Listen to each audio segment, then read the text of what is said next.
And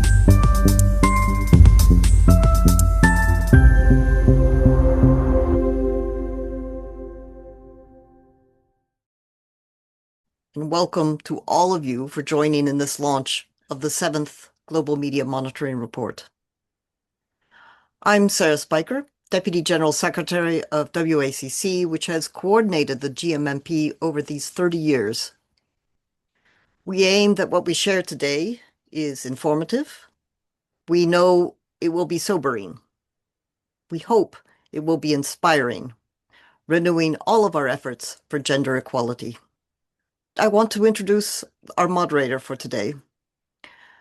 Albana Shala is a media development expert, writer, and poet with a long-standing role in the Intergovernmental Council of UNESCO's IPDC, the International Program for the Development of Communication. Albana was formerly chair of the council from 2014 to 2018 and now rapporteur.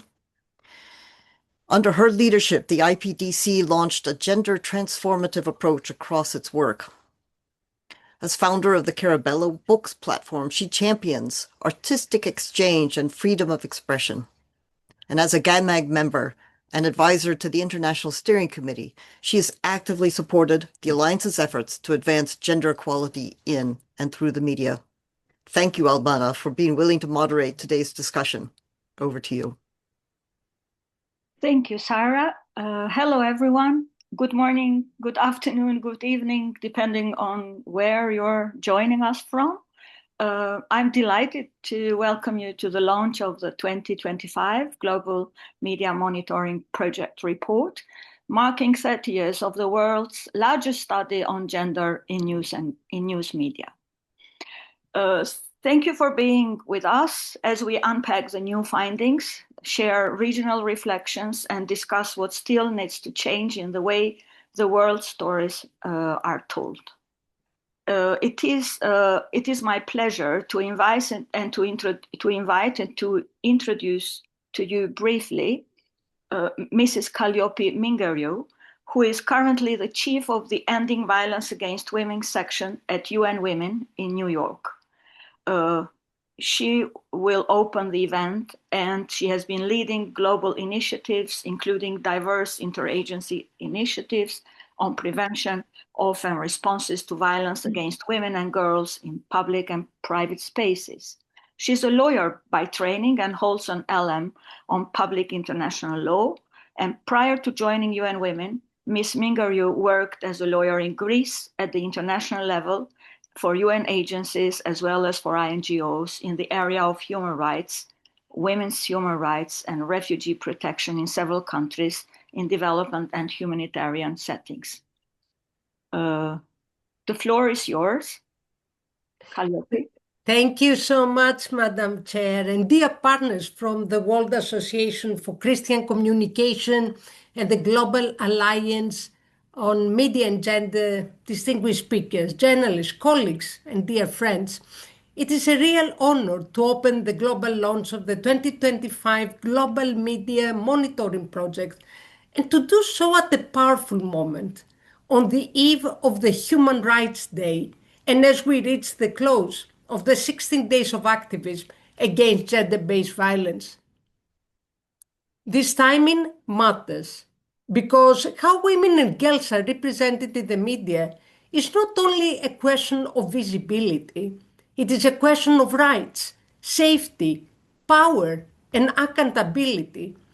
This year marks 30 years since the Beijing Platform for Action, where governments committed to transform women's participation in and through the media and to eliminate harmful gender stereotypes.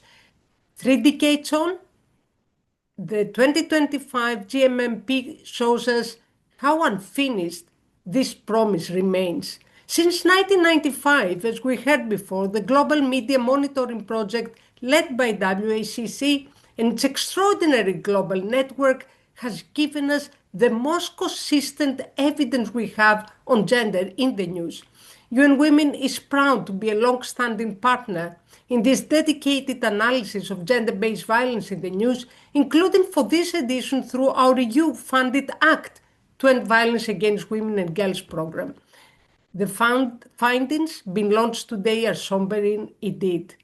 30 years after Beijing, women still make up only 26% of the people seen, heard, or read about in the news.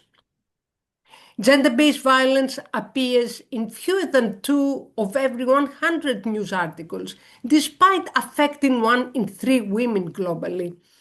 Only 3 of every 100 stories clearly challenge harmful gender stereotypes.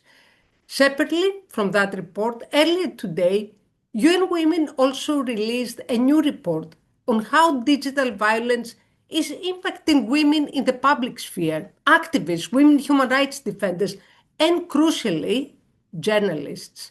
One finding from this new research is deeply alarming. For women journalists, the link between online abuse and real world harm is intensifying. Just to give you a little bit the comparison, in 2020, 20% associated offline attacks with online violence. By 2025, that figure has risen to 42%, more than doubling in just 5 years. Taken together, these numbers do not simply point to a gap in representation, they reveal a democratic deficit. When women are missing from the media, public discourse is distorted. When violence is reported without a human rights lens, impunity is reinforced. And when digital transformation reproduces old inequalities at greater scale, the risks multiply. At the same time, journalism itself is under strain.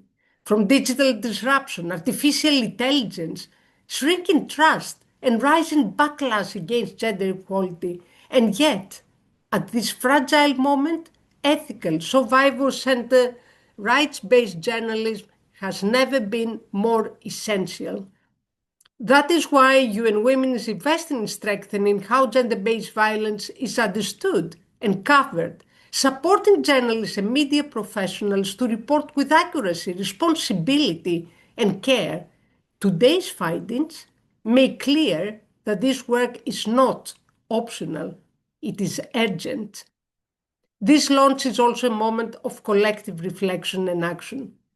Today, we will hear global findings and perspectives, as well as national and regional reflections. Together, this reminds us that while the media landscape is global, gender inequality in the news is experienced locally. As we look ahead, the GMP sends a clear message. The current pace of change is no longer acceptable.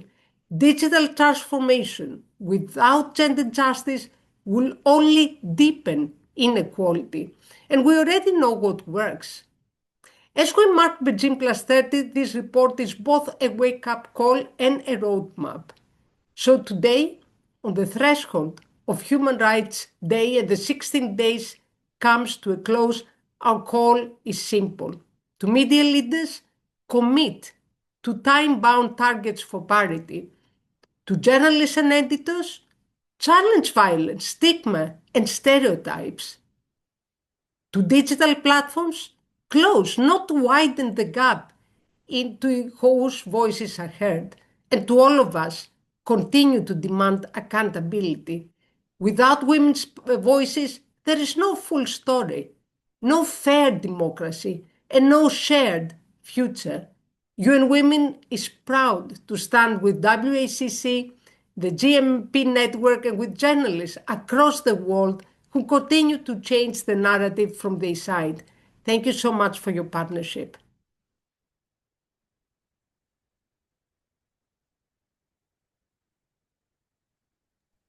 Thank you, Kalliopi.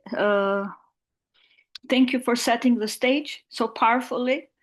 Let's move on, and now welcome Sara Macharia, who is lead author and expert group convener of the GMMP report.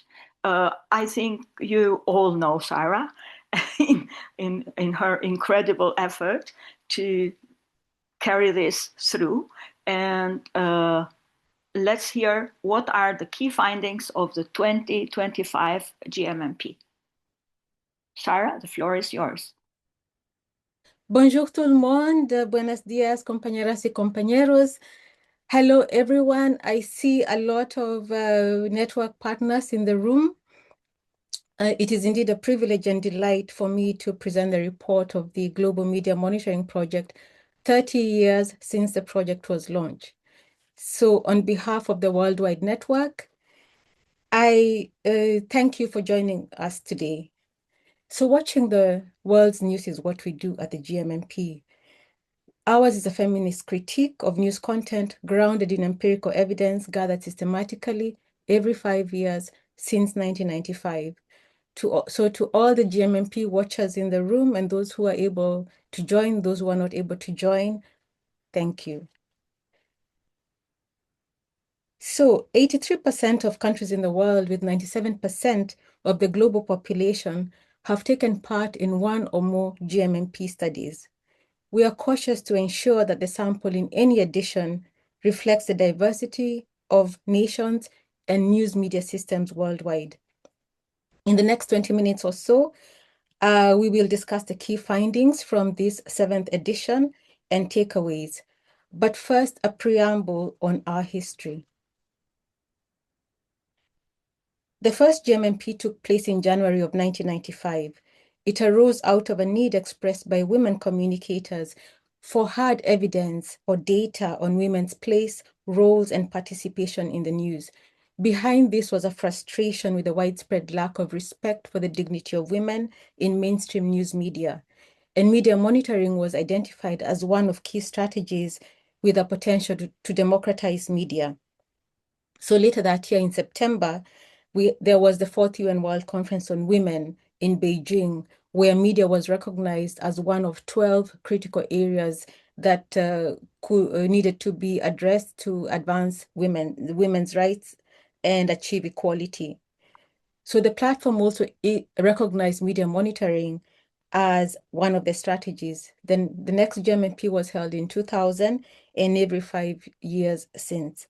So the 7th edition was held this year. So our original research question was this: what is women's place, role, and participation in the news in comparison to men? The research question in subsequent GMMPs was adjusted to focus on change across space and time. And when we talk about the findings, we're talking about the change across the period, and we are comparing the findings across regions. The indicators have been added to capture developments in news media systems and agendas. And we have, along across time, tweaked the questions to sharpen them, all the while ensuring that the findings are comparable to previous GMMPs. So the global and regional analysis that I will present are based on the weighted contribution of each country's data to the overall findings. So let's look at the findings. This is a snapshot of where the GMMP 2025 participating countries stand on the Gender Equality in the News Media Index, or the GEM Index. The GEM Index calculates the average gender gap in the news, that is the percentage of women minus the percentage of men, for 6 indicators on women's participation as sources and reporters, their expert voice, and their presence in key topics. A score of plus 100 means that all persons in the news are men. A score are women, while a score of minus 100 indicates that all persons in the news are men. 0 indicates gender equality. Here we see the range from minus 6.49 in Trinidad and Tobago, all the way to Pakistan, where the majority of the people in the news are men. These are reporters and sources. The gender gap in news is wider in 40% of the countries today than it was 5 years ago. Countries whose performance has slipped come from a wide range of political systems, gender politics, and they have a diversity of media systems from state-owned to mixed public and private news media. So there are no real patterns here. Gender inequality is universal. Looked at another way, This map depicts the variation of gender inequality in the news media across the world using the latest GEM scores 2025 for countries that took part in the 2025 monitoring and 2020 for those who last took part in 2020. We see that the largest gender gaps are found mostly in Africa and in Asia and a little bit of Latin America. The best performers are the global north, while the worst are largely in these are the global south countries. Gender inequality in the news is moderately correlated with gender inequality in other development sectors. In fact, news gender inequality is much more acute than in the lived experience. Between 65 to 75% of media gender equality cannot be explained by reality, indicating that there are other confounding factors at play that commingle to produce the prevailing gendered news narratives. So this example here shows the relationship between the GEM index, the GEM scores of 2025, and the Gender Social Norms Index, which is the percentage share of people with at least two biases against women.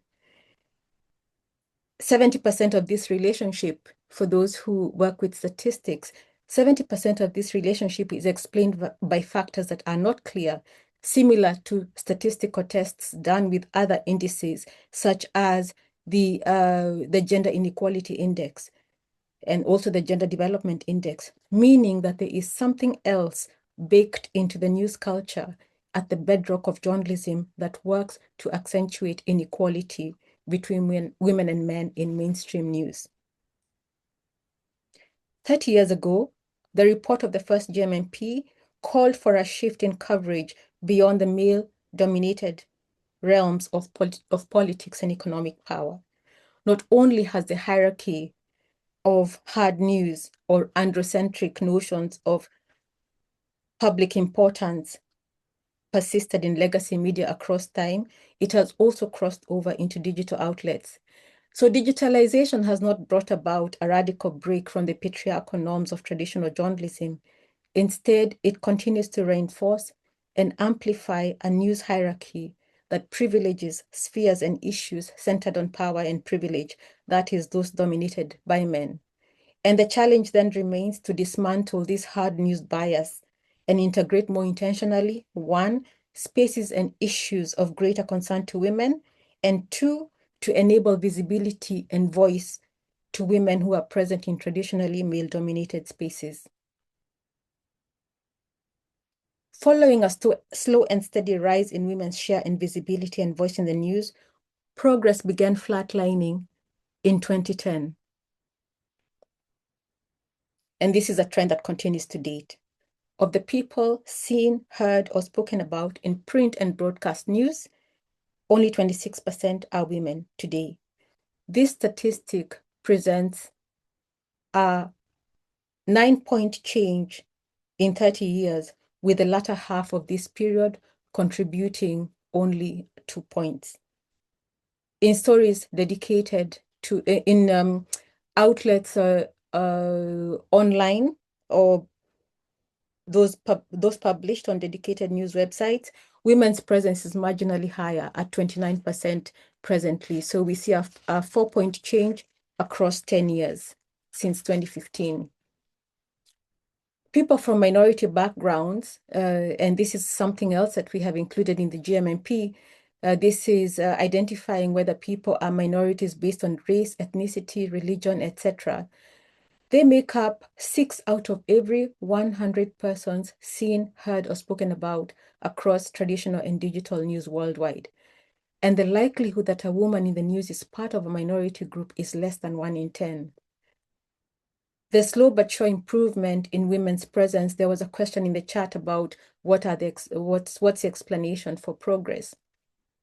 The slow but sure improvement in women's presence overall up until 2010 may have been due to global feminist activism, gender policy adoptions in news organizations, and conventions-based commitment to gender equality.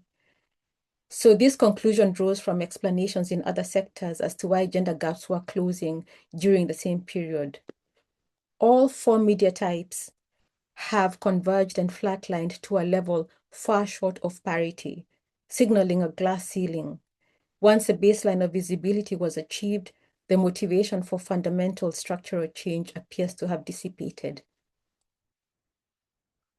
Looking at the regional breakdown, the 30-year trend is upward for most regions, with rises and dips during periods. Today, North American media, legacy media are the best performers with 40% of subjects and sources who are women, while Asia and the Middle East converge at the tail end with only 19% women. The GMMP fully integrated news websites into the monitoring in 2015, so this timeline is shorter. In 2025, the Pacific region, represented here by Australia and New Zealand only, emerges as the best performer, while North America plunges from 40% in 2015 to below 30% of people who are women in the news. The Middle East and Africa hold the tail. Gender-based violence aside, women are most featured in stories of science and health in legacy media, followed by social and legal news. So that's social and legal news, and this is science and health, aside gender-based violence and celebrity news. Across 30 years, the highest increase in the presence of women is in political and economic news. So economic news there and political news over there, with a 15-point increase for both major topics. Women are most severely underrepresented in sports news. The patterns in legacy media are similar to patterns in digital media. So GBV stories here are interesting. 50% of subjects and sources are women, 50% are men. And looking at the top three occupations in which the women in the stories appear, most females are either celebrities, homemakers, or children, while men in these stories, most of them are either criminals, legal professionals, or celebrities. So we'll talk about GBV stories in a later slide. The concentration of women's voices in unremarkable roles continues to be a hallmark of mainstream news journalism. The media has normalized the male voice of authority seen in the experts and spokespersons function. So that's the spokesperson function, and that's the expert function, while devaluing women's specialized knowledge. So those who are heard most providing testimony based on personal experience and popular opinion. The proportion of women present in either of these roles has grown remarkably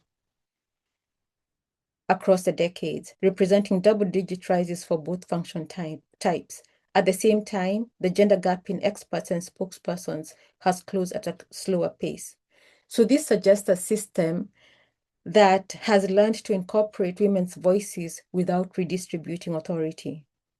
Online, women's voices as experts and spokespersons rose 7 points, which is the highest increase in the 7 role categories studied. Let's talk about reporters. The gender gap in reporters in the news is narrower today than when it was first tracked for print and broadcast news. In newspapers, there has been a steady rise across 30 years, while for newscasts, both on radio and on television, the increase was dramatic between 2000 and 2005, 2000 and 2005, and leveling out from 2005 to 2025. The plateau signals a glass ceiling of factors that work together to resist progress to equality. And these issues have hopped online into digital newsrooms.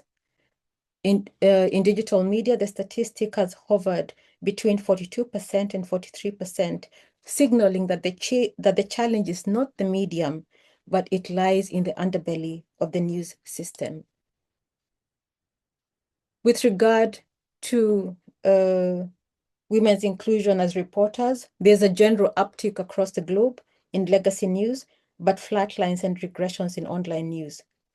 For legacy news, we see widespread stagnation as most regions approach but consistently fail to achieve parity, with the exception of the Pacific and the Caribbean. One half of the regions are clustered in the 40 to 44% range, suggesting a system that is willing to absorb a certain proportion of female labor in the reporter role, but not ceding to full numerical gender equality. The performance for Africa was a fall from a peak of 35% in 2015 down to 29% in 2025. For Latin America, the legacy media numbers shot up from 44% in 2005, followed by a complete halt at 41% for 10 years. Talking again about Latin America, parity was achieved in online news in 2020, but was not maintained in 2025. Reporter gender difference in source selection in legacy media. You know, the GMMP is always interested to know, is there a difference between the stories produced by women reporters and those produced by male reporters? And the GMMP has found that there is a difference. Reporter gender difference in source selection in legacy media has ranged between 5 to 6 points across a 30-year period, apart from in 2015, where the difference was only 4 points, or 3 points rather. The gap was wider during the COVID-19 pandemic news season, and 2025 marks a return to the 5-point difference. So currently, 29% of those who appear, are heard, interviewed, or discussed in stories by women journalists are women, compared to 24% in stories by male journalists.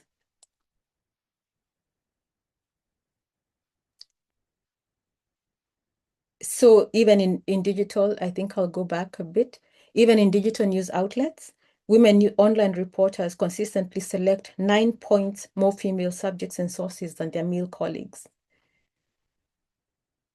Let's talk about GBV news. This was the first time that the GMMP studied GBV as its own major topic. Prior to this, GBV was clustered under the crime and violence topic. Less than 2% of news articles cover gender-based violence.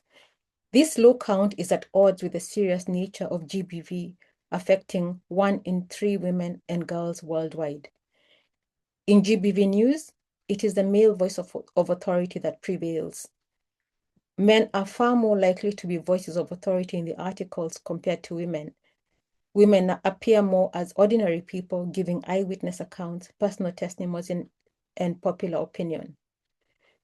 Now, to be clear, most news stories are deficient in the dimensions of news quality from a gender perspective. The gender lens is sharper in GBV stories. However, there remains enormous room for improvement. And my final slide. Throughout time, only a meager proportion of news stories have been found to clearly challenge gender stereotypes. The initial 3-point rise from 2005 to 2015 to 2010 in stories that defy gender stereotypes was temporary, settling down to 4% in 2015 and 3% for the last 2 editions. The rest of the stories either reinforce such stereotypes or they do absolutely nothing to deny or confirm oversimplified beliefs about the roles, characteristics, or attributes of women and men. The 2-decade findings confirm the news media's consistent lack of progress in producing content that disrupts the status quo. I see that was my final slide now. This is our thinking slide. A plateau is not necessarily a bad thing. To arrive at one implies that there has been progress in the past. At the plateau, it is time to pause, reflect, and innovate. The almost standstill pace of change in the past 15 years points to a need for a reset, a radical shift in strategies.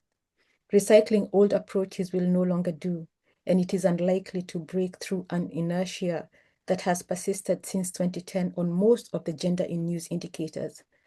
Worse still, the deepening crisis on gender equality and women's human rights in the broader environment in which news organizations are embedded call for a complete overhaul of approaches rather than more of the same, all things remaining equal.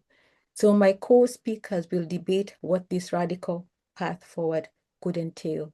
And from here, our moderator, Albana, will take it. Thank you. Thank you. Thank you, Sarah. That was sharp, clear, incredibly revealing, at the same time worrisome. Now it is time to turn to the regions where the heart of the GMMP beats. And there are two experts that have been invited, and they bring decades of insight from the field. I would like to introduce them briefly. Amy Jove Cole is a women's rights and gender justice activist. She's a journalist and election expert. She's the executive director of FameDev, the Dakar-based Inter-African Network for Women, Media, Gender and Development, which coordinates the GMMP in Senegal and other countries in West and Central Africa. Amy is also senior Synergos fellow and consulting associate, a global network that is comprised of distinguished international civil society leaders committed to collaborative efforts that address the underlying causes of poverty, inequity, and social exclusion. The other speaker is Sirenia Celestina Ortega, and she's the incoming executive director of CIMAG, the National Association of Women Journalists in Mexico. She holds a master's degree in political journalism. Her expertise is on women, media, and women human rights. And she is the GMMP regional coordinator for Latin America and national coordinator for Mexico. Amy, the floor is yours.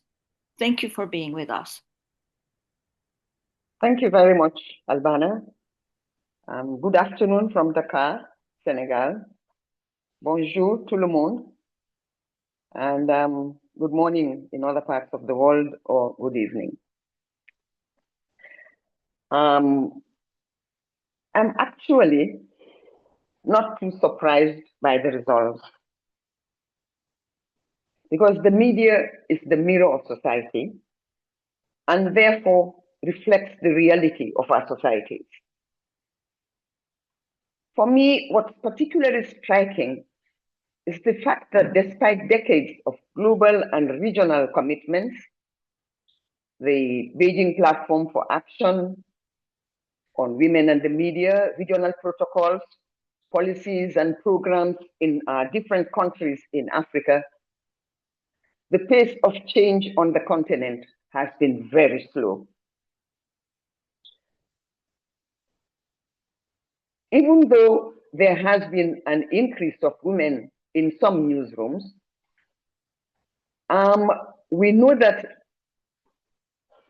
the increase in women reporters in the newsrooms has not contributed significantly to visibility of women in the news as subjects or as people of authority, people whose voices can be heard, especially in the fields of political, economic, crime, and other hard news, as we have seen from the report. But despite the disappointing results, I think we should all be proud of the fact that a lot of work, resources, and commitment has gone into gender justice in and through the media in different countries in Africa, by different institutions and organizations that belong to the GMMP network and that work with work. I believe that it is important for us to review our strategies and try to refocus our efforts in innovative approaches that will enable us to confront all the structural and institutional barriers which create systemic disadvantages for women and girls. And in my view, those barriers have hindered the impact we could have made, not just after the Beijing conference, but since the attainment of independence by Ghana in 1957. Let me briefly look at what stands out, in the GMMP for Africa. Among other things, and as Sarah has highlighted, the gender gap in the newsrooms is largest in Africa. We're told that less than 3 in 10 reporters on radio, television, and print news in Africa are female. And even more disturbing for me is the online news in Africa. The share of female online reporters has declined by 4 points between 2020 and 2025, at a time when one would have thought that digital media will offer new opportunities for inclusion of women.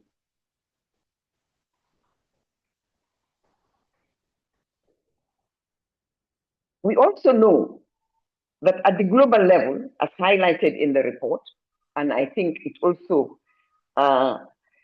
is present in many media outlets in Africa, women still account for only about 26% of people seen, heard, or quoted in news.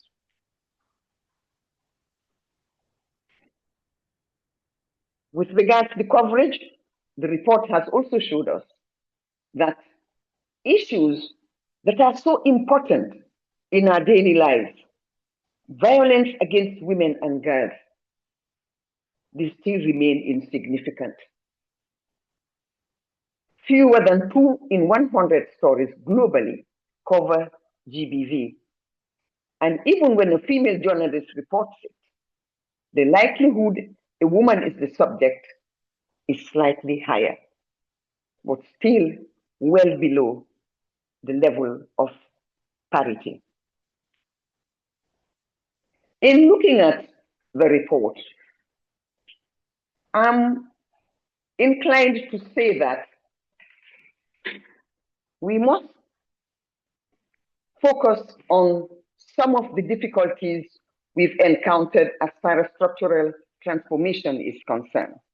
And I hope some of these issues will come up in the discussion, given that our session, this section that we are dealing with, we have like 7 minutes each, and it's 15 minutes. But we cannot talk about changes if we don't look at structural transformation in the newsroom, looking at the power structures, the gatekeeping in the newsroom, leadership of women and editorial control, cultural and social norms outside of the media institutions, the safety and risk for women journalists in Africa, what is news, what makes news, and what counts as news, who counts as a news source or a subject. These are all issues that we need to reflect on. If I could just take one action that might realistically set change in motion, I feel that now is an opportune time for us to look at gender responsive newsroom policies. We've been talking about it. But if these policies are present and are implemented, I believe that we will make more progress. This matters. And the policies, in my view, should cut across hiring, sourcing, coverage, editorial oversight, and there should be a strong accountability mechanism within the newsrooms. I also believe that when women are part of decision-making on coverage, there will be a greater likelihood of a more balanced sourcing and inclusion of groups that are underrepresented and issues that are underrepresented and underreported. I also believe that we need to focus on accountability. Can we have internal audits within the newsrooms? Can we have public reporting on how gender issues are covered, how often, so that we continue to see the gaps and not waiting for the next GMMP? How do we create pressure on media organizations so that they deliver on all these commitments? I believe that the GMMP results will create an opportune moment for media houses, regulators, civil society, and other organizations in Africa to use the data and also to focus more attention on the issues and commit themselves to real change. Thanks a lot, Amy. Let's go to Sirenia. Sirenia, the floor is yours. Muchísimas gracias. Muy buenos días desde México. Greetings from Sirenia. Celestino Ortega, Associate of Communication and Information for Women, CIMAC, from Mexico, Regional Latin American Coordinator for GMMP. As CIMAC, we are a non-government organization with 37 years of experience defending human rights of women, thanks to a very powerful tool of journalistic research. And for the last 17 years, we support, protect, and document women journalists who experience violence in their professional exercise as reporters and journalists. And we take part in the shaping of this protection policy so that it is integral and from a feminist perspective. CIMAC contributes to the GMMP with the aim to defend the communication rights of women. To undertake the coordination of the GMMP for Latin America, one of the 8 regions of the GMMP, has been an exciting challenge. We thank the team of 365 participants of 17 countries for their commitment to this global project. Without their volunteer work, it would not be possible to assist with the biggest and oldest research, gender, and media project from a feminist perspective. It is commonly said that Latin America is the most unequal region. However, the data confirms this, as well as the human rights violations lived in Latin America. This social, political, and economic reality is not divorced from the role of the media. The special rapporteurship of the Inter-American Commission of Human Rights has expressed deep concern for the persistent high levels of lethal violence on reporters from the region.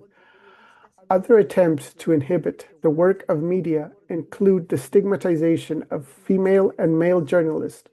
This has transformed the region into a dangerous place for journalists, where the options are to reproduce government narratives and/or censorship that lead to the forced abandonment of reporters from their work or their exile from their country. The increase in the digital violence is particularly alarming. In all these cases, female journalists and reporters experience a greater and unequal share of the harm. The press in the region faces governments that use the media to augment stigmatizing voices towards their work as journalists and the defense of human rights. In the region, it is more common to witness smear campaigns and the use of social media and digital platforms to threaten female and male journalists, and political and judiciary harassment against media and journalists. It is in this regional context of the diversification of media threats that the GMMP takes place every 5 years. As one can observe, the barriers to journalistic practice previously described has a direct impact in the journalist coverage, where the human rights of women are not a priority. The growth of conservative groups, as well as the increase in violence against the press in the region, affect the news and the female and male subjects within them and the representations.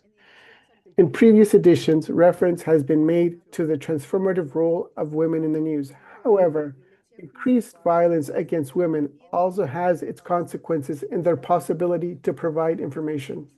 The 7th GMMP that was carried out this 2025 is a year that will likely be remembered as one of the most dangerous years to the exercise of free expression, particularly for women journalists and reporters. In addition to this context of risk and threat, we can observe a slow recovery from the COVID pandemic, as well as the presence of political leaders that impose stigmatizing narratives that limit the production of information. Along with these conditions, we can find monopolies, the concentration of the news agenda into a few media companies, precarious working conditions for reporters, journalists, and increased limitations on publicity, particularly towards critical media outlets. Digitalization has transformed the production and consumption of the news. Female and male media professionals face increased competition with content creators that quickly become regional and/or global references. In Latin America, we monitored over 5,000 published news items in 270 media outlets, print, radio, TV, and internet, with over 10,000 information sources and the participation of 6,000 media professionals. The results were, compared to previous monitoring, there has been a 6 percentage point drop in the presence of women in the news. In general, conservative trends are advancing, relegating women to the private sphere and giving them little relevance in the news. Entertainment and sports sources are the most present in stereotypical presentation. In addition to inequality in the media presence, there's also content that questions gender inequality. In Latin America, news stories that challenge gender stereotypes have decreased, while context that reproduces gender stereotypes has increased in a regional context of advanced conservative ideas. Compared to previous surveys, there has been a significant increase of 13 percentage points in the number of women as news producers. In this scenario, it is necessary to continue insisting on advancing the commitments set out in Chapter J of the Beijing Platform for Action, like take action to eradicate sexist and violent content against women, promote women's participation in media industries, and from CIMAC, we would add eradicate violence against women journalists. This requires collaboration. From journalism schools, incorporate the findings of the GMMP into their journalism education from a women's human rights perspective, as well women's human rights perspective as a mandatory part of raising awareness about journalism as a tool for defending rights. The media companies within the media promote news coverage with a focus on women's human rights and take affirmative action to recognize and empower women's work in journalism. For governments, fulfill its responsibility assumed by signing the Platform for Action for the Fourth World Conference on Women in 1995. Promote a comprehensive protection policy with a gender perspective. Recognize the work of women journalists as a first step towards preventing violence against them. For women journalists, develop strategies to incorporate women's human rights issues into news coverage on an ongoing basis. Promote the organization of women journalists. Coordinate with civil society organizations to promote women's human rights, to develop narratives that support the exercise of rights. Thank you very much. Gracias. Thank you, Sirenia. Thank you, Rodrigo. Let's dive in and start the discussion. The two previous speakers have not only presented, they have also come up with some solutions, recommendations, have posed other questions. So I hope that we will pick this up during the discussion. Let me introduce the two discussants are Aime Vega-Montiel and Hilary Nicholson, and briefly about Aime. Aime is a PhD researcher at the National Autonomous University of Mexico, expert on women's human rights in the communication field. She's chair of GAMAG, Global Alliance for Gender and Media, co-chair of UNESCO, UNITWIN, University Network on Gender and Media and ICTs. Hilary Nicholson is also a gender equality advocate who has been active for many years in promoting gender justice and the prevention of gender-based violence. On behalf of WMV Jamaica, Hilary has coordinated the GMMP in Jamaica since it started in 1995. She has enjoyed being able to incorporate aspects of the GMMP into teaching the course, Media, Gender and Development, at the Caribbean School for Media and Communications. Now, Aime and Hilary, you have heard the previous speakers, and for more than 2 decades, we have had a wide range of strategies, training, gender policies, expert directories, monitoring, research, advocacy, and countless initiatives to promote equality in the news. Yet, the GMMP findings show that structural transformation remains low and that the power to set public agenda is still held by a narrow group. Now, my question is, from your perspectives, what factors within newsroom culture, economics, or broader power structures have most effectively stalled or neutralized change? And what does this tell us about why transformative progress has been so difficult to achieve? It's a question for both of you. The floor is yours. Aime, you can start. Thank you so much. And first of all, congratulations to the GMMP team globally and to all the regional teams. You know that, and we are aware that this is the main reference that we have had during the last 30 years in the field of researching the gender and media agenda. And as we all are aware also, this being the main reference for the UN system to go forward with specific measures to lack the gender gap on the media. So we are commemorating the Beijing Platform for Action 30th anniversary and the 2025 launch of the GMMP in a context of worsened situation for women and girls across the world. This was exacerbated by the COVID pandemic, which in many countries provided an excuse to governments, global organizations, and the private sector to quit their responsibility for the advancement of women in society, including through the dismantling of regulatory frameworks, policies, and budgets, with critical effects also on feminist organizations, as is the case of the GMMP network itself. Yet, what the pandemic did was to accelerate a neoliberal patriarchal process that started some years before, aimed at depoliticizing the feminist agenda. This was done by marginalizing the progressive vision of the Beijing Platform for Action and its political density, as well as by weakening the influence of the feminist movement in setting the women's rights agenda, particularly at the supranational level, by making way for the private sector as a prominent actor in setting priorities for the global communication agenda. A critical element in this depoliticization can be found in the emphasis on economic development over fundamental rights. So when thinking about specific factors, I see the most powerful forces blocking progress on gender equality in newsrooms are fixed newsrooms cultures that privilege male voices, economic pressures that reinforce risk-averse hiring and coverage decisions, and hierarchical power structures dominated by men who control editorial agendas and leadership. Thank you, Aime. Hilary?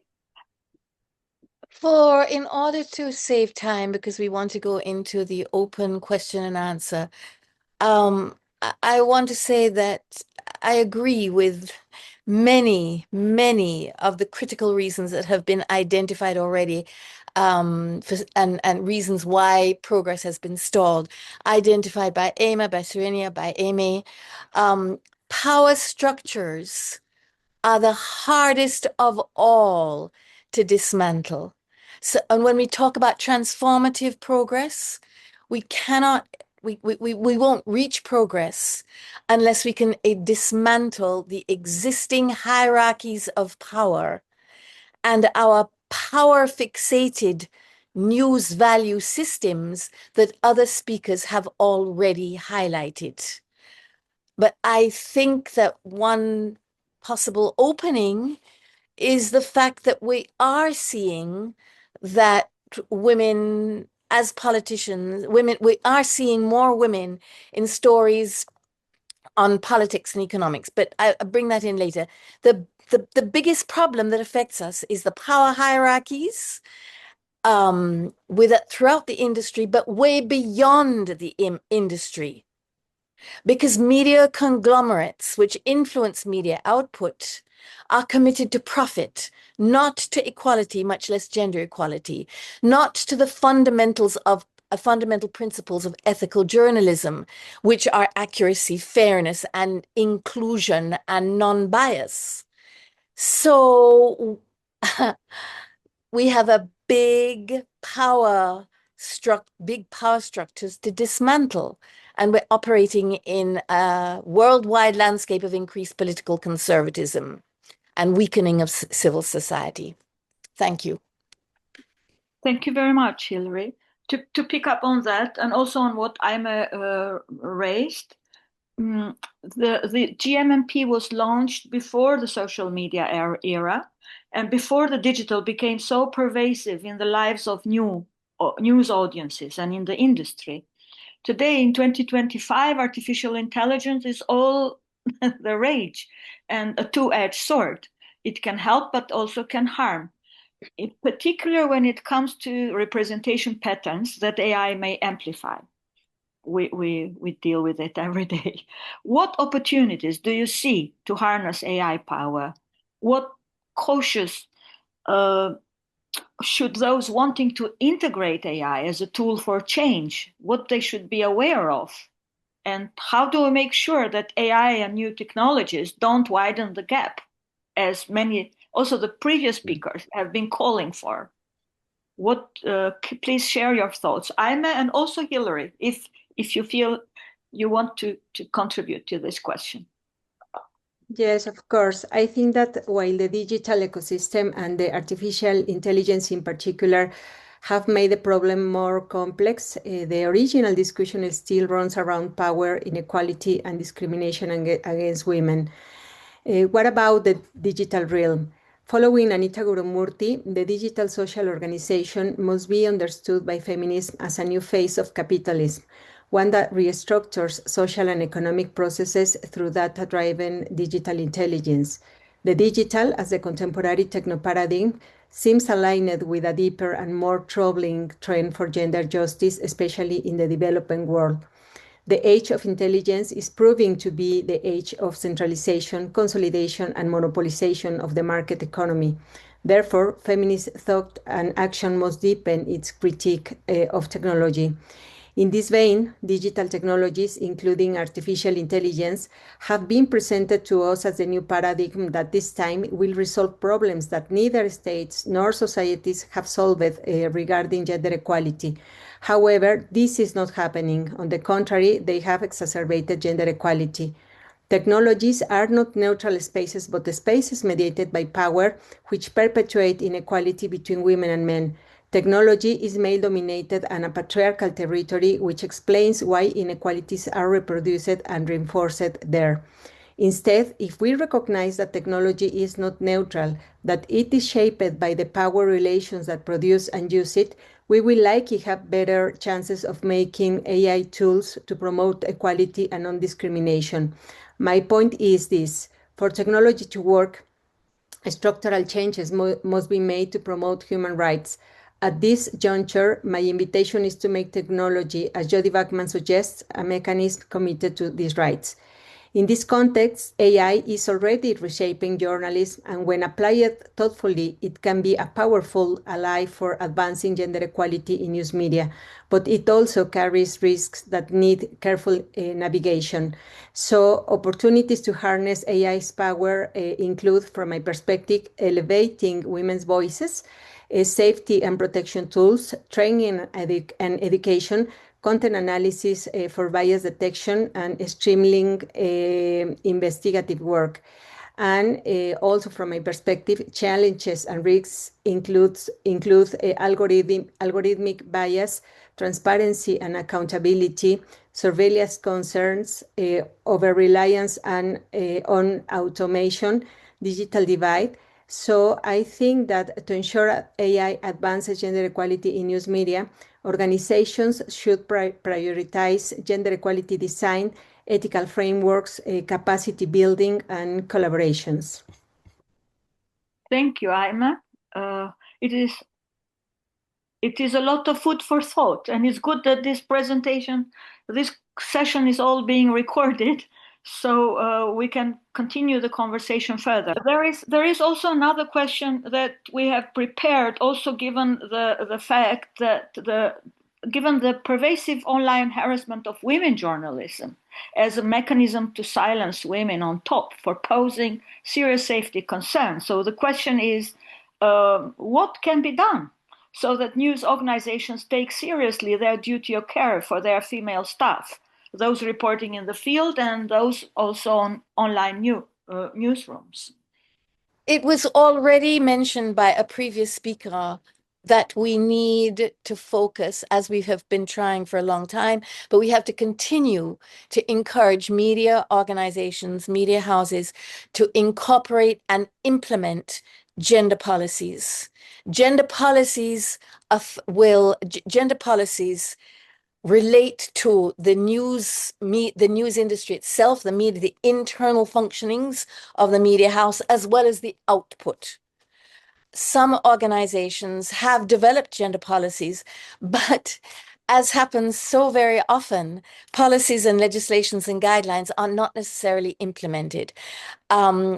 Somehow we have to find a way to police, I don't like using that, but to monitor and encourage the implementation of those gender policies. Yeah, and I would like to add, Albana, that protecting female journalists from digital violence is not just about safeguarding individuals, but it's about protecting freedom of expression itself. When women journalists self-censor or leave the profession due to online violence, society loses critical voices. So news organizations that take the duty of care seriously strengthen democracy by ensuring diverse voices can report without fear. So news organizations must embed gender-sensitive safety into their structures from a holistic approach, combining digital security, mental health support, accountability, and advocacy to truly fulfill their duty of care. Thank you. Thank you both. For Hillary, also to get back to another issue, the media development assistance community has leaned towards the sustainability argument, making the business or the economic case for gender equality in the news. What do we lose and what do we gain by going in such a direction? Well, the business case argument can work only up to a point because it ignores the fact that the problem is really rooted in deeply, deeply entrenched social and cultural factors. And these factors have been already identified by other speakers. The business case is only addressing to what extent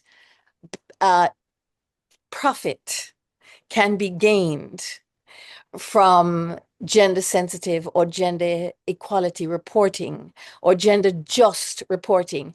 The fact is that gender just reporting is really based on or founded in the same principles of professional journalism, which require accuracy, fairness, commitment to truth, and non-biased reporting. That is what should be happening in any case. Once you have that, non-biased, accurate, commitment to truth, you find that gender-sensitive reporting does happen. But the problem is that the business case, the economic case, does not deal with the gender ideologies and the power ideologies that underpin the structural hierarchies that have already been identified by other speakers that we have to find a way to dismantle.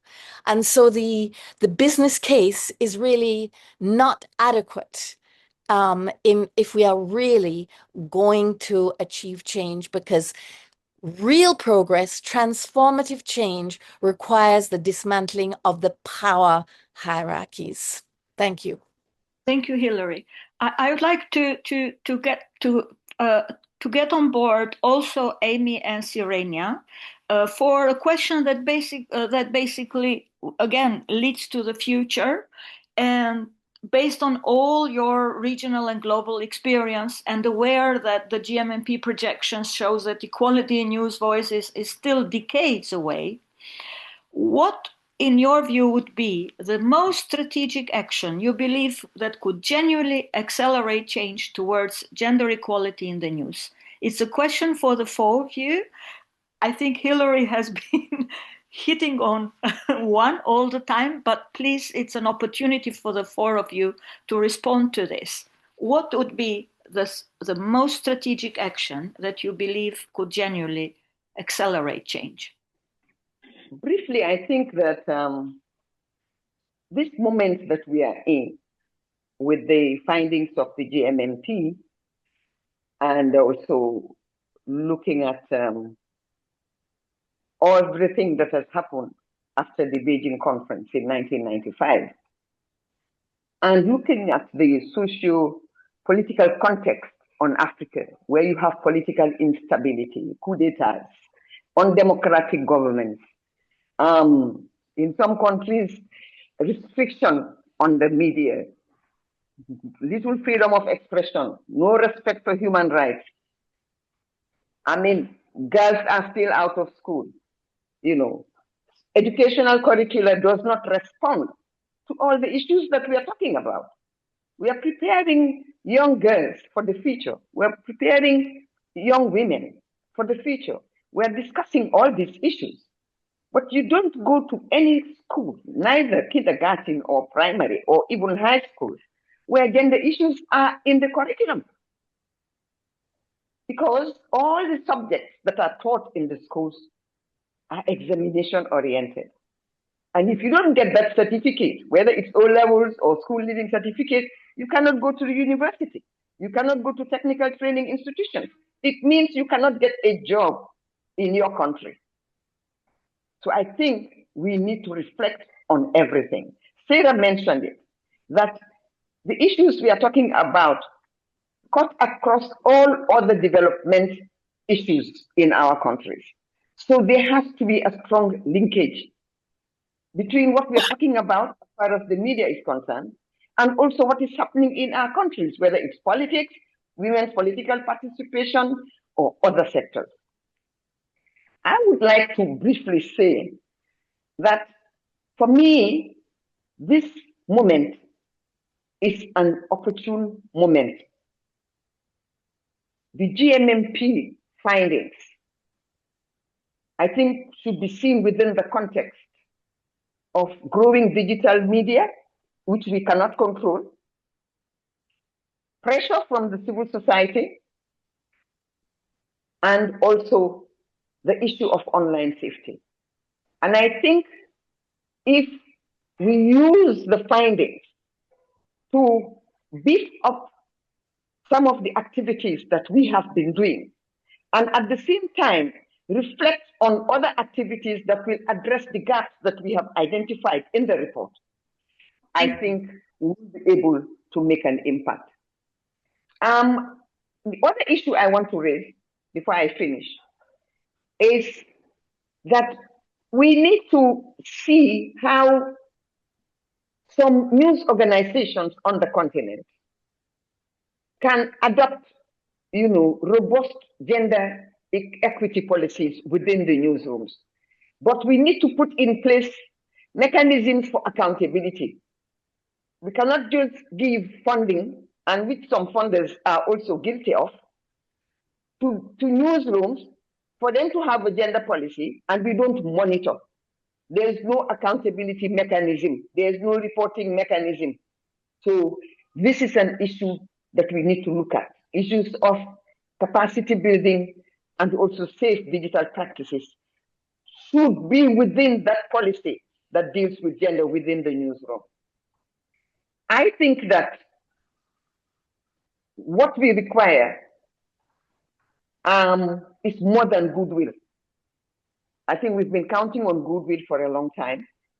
We need strong structural commitment, basically from the newsroom leadership, from the regulators, the media regulators, and also from civil society and from the funders. Let me conclude by saying that many organizations participate in the GMMP. And when you go to national level, those are not the organizations that are funded. The same experience happened before the monitoring. Many organizations are not interested in funding the process. But when the results come out, the results belong to everybody. And I believe, to be fair to the individuals and organizations and what, and the GMMP network, I think to be fair to the people who have been working on these issues and the institutions that have been the brains behind some of the methodology and the tools that have been used, funders should also review their approaches, their methods of working with civil society organizations, media institutions, governments, and also international organizations that have been in the background, doing this fantastic work and these results that we're talking about today. Even if we feel that progress is slow, I think the fact that there has been continuity, resilience, I think, and commitment, continued engagement, I think it's also time for the donor community, the funders, the governments, international organizations to also take stock of what they have been doing and what approach they have adopted and what methodology they have utilized. Thank you very much. Thank you, Ami. Now, you have said a lot. You have raised a lot of issues, and there are many comments and questions there. To get to the question, Hilary, Aime, and Sirenia, do you have something to add beyond Ami's? I think that I would just like to say that I think that we need to build on where we have seen a little bit of progress. So for example, one of the consistent findings is that there are more female sources in stories written by female reporters.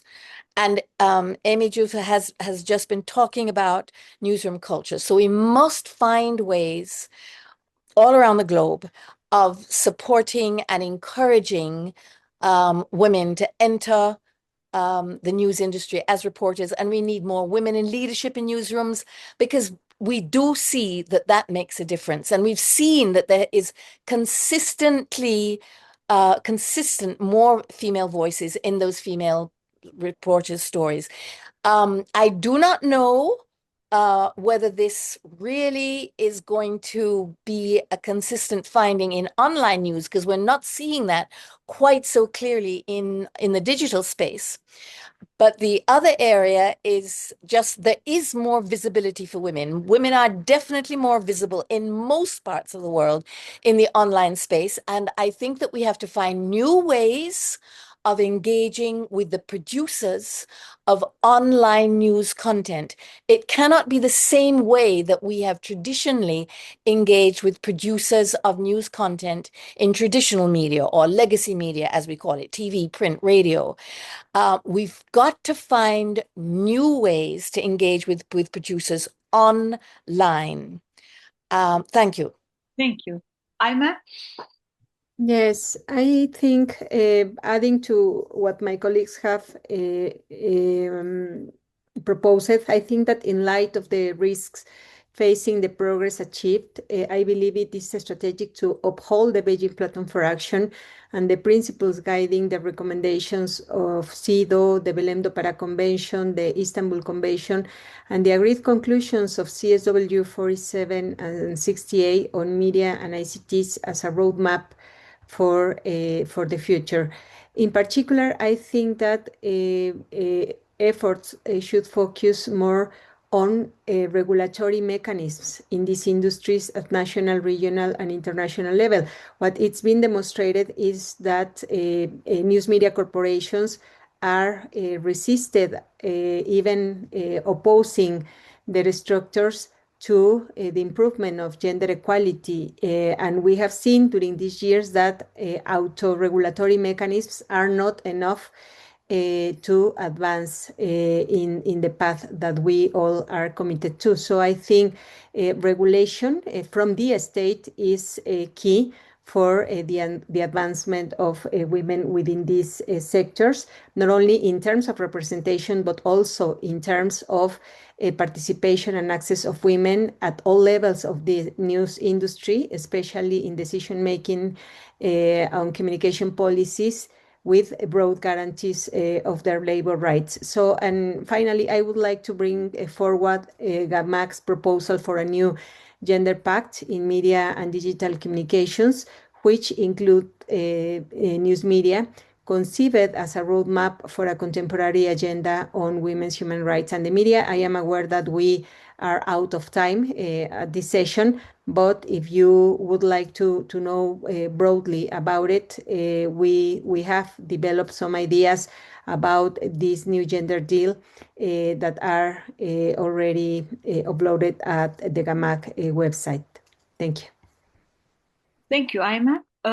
There are questions in the chat about the data has been collected. There are comments about how the future GMMP could be designed. And I think these are questions and comments that should be taken seriously and by all the GMMP, but also especially the VAC and Sara. Maybe you want to say something about the comments that you have come across so far and the data.